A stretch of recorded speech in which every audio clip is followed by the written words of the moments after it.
जय हिंद। बिहार शिक्षा केंद्र में आप सभी का स्वागत है। आज हम लोग पढ़ने वाले हैं सामुदायिक स्वास्थ्य एवं स्वच्छता के बारे में। आशा करते हैं कि आप सब अच्छे से पढ़ाई कर रहे होंगे और नोट्स बनाते जाएं। और यदि हमारे चैनल पर नए हैं तो चैनल को सब्सक्राइब जरूर करें। आइए शुरुआत करते हैं आज की कक्षा। प्रीवियस क्लास में हम लोग व्यक्तिगत स्वच्छता के बारे में अध्ययन करे थे। आज की कक्षा में बात करेंगे सामुदायिक स्वास्थ्य एवं स्वच्छता के बारे में। ठीक है, ध्यान से समझिएगा। आगे बढ़ते हैं। सामुदायिक स्वास्थ्य एवं स्वच्छता के अंतर्गत वे सभी उपक्रम आते हैं जो प्रत्येक व्यक्ति के साथ साथ पूरे समुदाय के लोगों के स्वास्थ्य की उन्नति, सुरक्षा तथा बीमारी की रोकथाम में सहायक होते हैं। क्या बोल रहा है? सामुदायिक स्वास्थ्य एवं स्वच्छता के अंतर्गत वे सभी उपक्रम आते हैं जो एक व्यक्ति के साथ साथ पूरे समुदाय के लिए क्या है, जरूरी है। रोकथाम, उन्नति, पूरे समुदाय की उन्नति और सुरक्षा तथा बीमारी की रोकथाम में सहायक होते हैं। इसके लिए समुदाय के प्रत्येक व्यक्ति को जागरूक होना चाहिए। वर्तमान समय में प्रत्येक क्षेत्र में बढ़ती आबादी तथा औद्योगिकरण का सामुदायिक स्वास्थ्य पर प्रतिकूल प्रभाव पड़ रहा है। वर्तमान समय में देखा जाए तो क्या जो औद्योगिकरण है, औद्योगिकरण और बढ़ती आबादी और औद्योगिकरण के कारण क्या हो रहा है, इससे भी स्वास्थ्य पर प्रतिकूल प्रभाव पड़ रहा है। तो आइए, सामुदायिक स्वास्थ्य की उन्नति और सुरक्षा के लिए निम्न बातों पर विशेष ध्यान देने की आवश्यकता है। पहला कि रहने का स्थान तथा घर का प्रबंध, यानी जनसंख्या के लिए क्या करना है, रहने का स्थान तथा घर का प्रबंध। हमारे देश की आबादी जो क्या लगातार बढ़ रही है और जैसे सड़कों, मकानों, मनोरंजन स्थलों, विद्यालयों, अस्पतालों इत्यादि, इन सब के लिए क्या हो रहा है, इसके कारण से ध्यान से समझिएगा। रहने का स्थान तथा घर का प्रबंध करना सबसे पहले जरूरी है। हमारे देश में क्या हो रहा है, जनसंख्या लगातार बढ़ रही है और इसके कारण कृषि, उद्योगों, सड़कों, मकानों, मनोरंजन स्थलों, विद्यालय, अस्पताल, इन सभी के लिए ज़मीन उस अनुपात में कम पड़ रही है। जनसंख्या बढ़ रहा है लेकिन कृषि के लिए, उद्योग कोई कंपनी लगाना है या घर बनाना है या अस्पताल बनाना है या विद्यालय, इन सब के लिए क्या ज़मीन कम पड़ रहा है और जनसंख्या तेज़ी से बढ़ रहा है। गाँव से लोगों का पलायन हो रहा है तेज़ी से। गाँव से सब शहर की ओर भाग रहे हैं, जा रहे हैं शहर की ओर हो रहा है। इससे शहरों की जनसंख्या क्या हो रहा है, बढ़ रहा है। शहरों की जनसंख्या में लगातार वृद्धि हो रही है, जिससे शहरी क्षेत्र में मकानों की समस्या गंभीर रूप धारण कर रही है। अब जनसंख्या बढ़ रहा है, गांव से लोग कहाँ जा रहे हैं, शहर की ओर। इससे क्या हो रहा है, शहरी जनसंख्या में वृद्धि हो रहा है और जनसंख्या के हिसाब से मकानों की संख्या तो बढ़ रही है।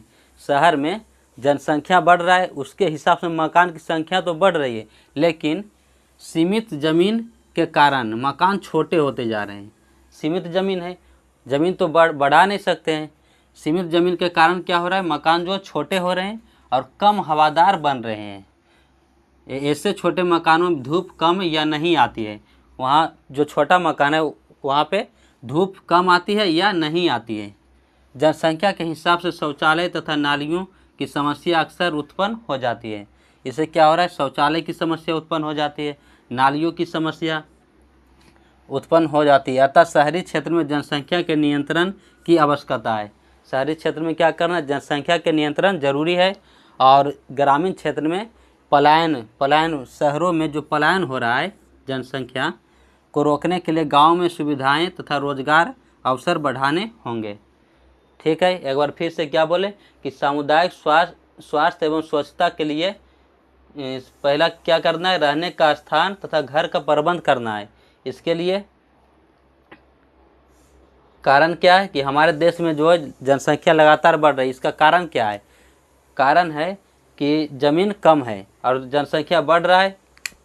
और ज़मीन क्या है, कम है। खेती करने के लिए क्या है, ज़मीन सीमित। उद्योग लगाना है, सड़क बनाना है, मकान बनाना है, मनोरंजन स्थल या विद्यालय, इन सभी का निर्माण के लिए क्या है, ज़मीन उस अनुपात में कम पड़ रही है और जनसंख्या तेज़ी से बढ़ रहा है। और क्या हो रहा है कि गांव से जो है लोगों का पलायन हो रहा है। इससे क्या हो रहा है, शहरी जनसंख्या में वृद्धि हो रही है। शहरी जनसंख्या में वृद्धि तो हो रही है, मकानों की समस्या गंभीर रूप धारण कर रही है इसके कारण।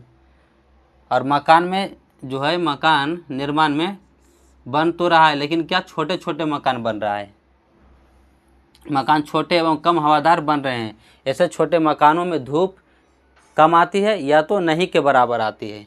इससे क्या हो रहा है, और शौचालय और नालियों की समस्या भी उत्पन्न हो रही है जनसंख्या के कारण। तो शहर में जनसंख्या नियंत्रण करना चाहिए, और ग्रामीण क्षेत्रों में शहरों से जो पलायन हो रहा है शहरों की ओर, उनको रोकने के लिए गांव में ही सुविधाएं उनको दी जानी चाहिए तथा रोजगार के अवसर बढ़ाने होंगे। आशा करते हैं कि यहाँ तक समझ में आया होगा। नोट करें।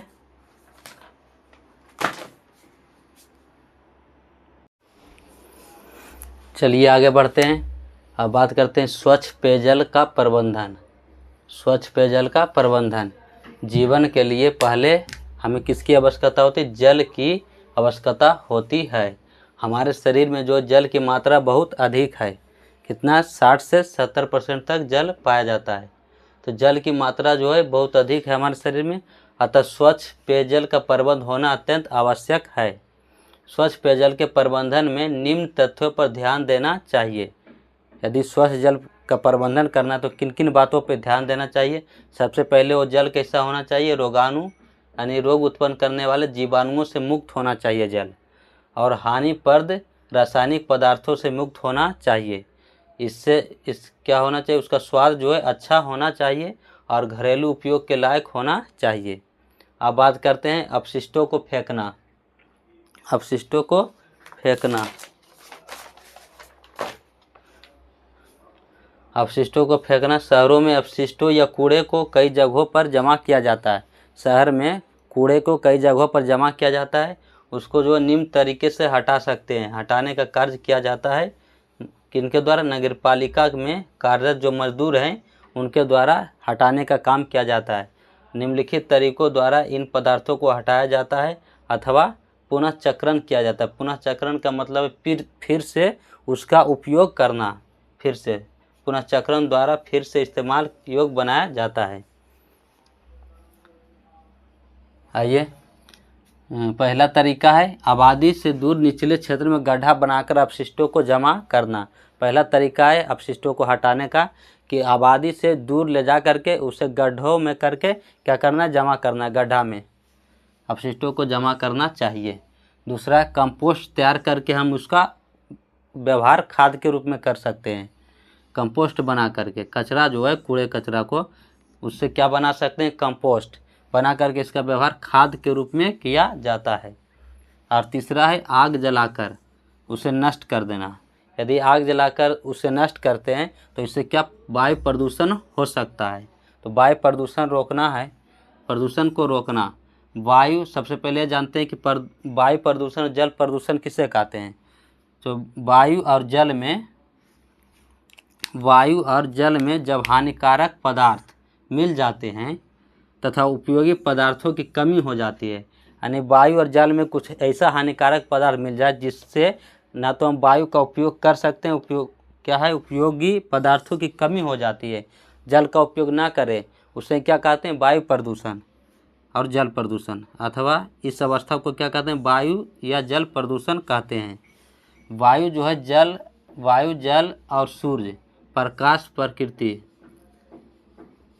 ध्यान से समझना है। वायु, जल और सूर्य का प्रकाश जो हमें प्रकृति द्वारा जो है जीवों को दिए गए हैं, प्रकृति द्वारा एक वरदान है समझ लीजिए।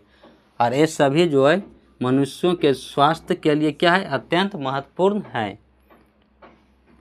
वायु प्रदूषण और जल प्रदूषण किसे कहते हैं, वायु और जल में जब हानिकारक पदार्थ मिल जाते हैं तथा उपयोगी पदार्थों की कमी हो जाती है, तब इस अवस्था को क्या बोलते हैं, वायु या जल प्रदूषण कहते हैं। अब इसका कारण जानते हैं कि वायु प्रदूषण और जल प्रदूषण का, इसका कारण जानेंगे, फिर इससे रोकने के उपाय के बारे में अध्ययन करेंगे। यहाँ तक नोट करें। आइए अब आगे बढ़ते हैं, वायु एवं जल प्रदूषण के कारण के बारे में बात करते हैं। धुआं और विभिन्न गैसों से वायुमंडल क्या हो रहा है, प्रदूषित हो रहा है। धुआं और विभिन्न गैसों से वायुमंडल प्रदूषित हो रहा है। और जल प्रदूषण का कारण है कारखानों के जो अपशिष्ट पदार्थ हैं, बेकार पदार्थ, वाहित मल तथा हानिकारक रसायन एवं कीटनाशक जल प्रदूषण के कारण हैं। और कुएं एवं तालाबों के समीप कपड़े धोना तथा मवेशियों को नहलाने से भी जल प्रदूषित होते हैं। इससे क्या होता है? वायु प्रदूषण से सिर में दर्द होता है, चक्कर आना तथा कमजोरी महसूस होना जैसी बीमारियां होती है। प्रदूषित जल के सेवन से कॉलरा, टाइफाइड, डायरिया तथा हेपेटाइटिस जैसे रोग हो जाते हैं। प्रदूषित जल के सेवन से कौन कौन सा रोग हो सकता है? कॉलरा, टाइफाइड, डायरिया तथा हेपेटाइटिस। अतः पूरे समुदाय के प्रत्येक व्यक्ति का यह दायित्व है कि वह जल, वायु तथा ध्वनि प्रदूषण को रोकने में सहयोग करे ताकि सामुदायिक स्वास्थ्य पर इनका असर ना पड़े, कुप्रभाव ना पड़े। आशा करते हैं कि यहाँ तक आपको समझ में आ गया होगा। आज की कक्षा यहीं तक रखते हैं, ठीक है। कल की कक्षा में बात करेंगे संक्रामक रोग तथा उनके नियंत्रण के बारे में। धन्यवाद।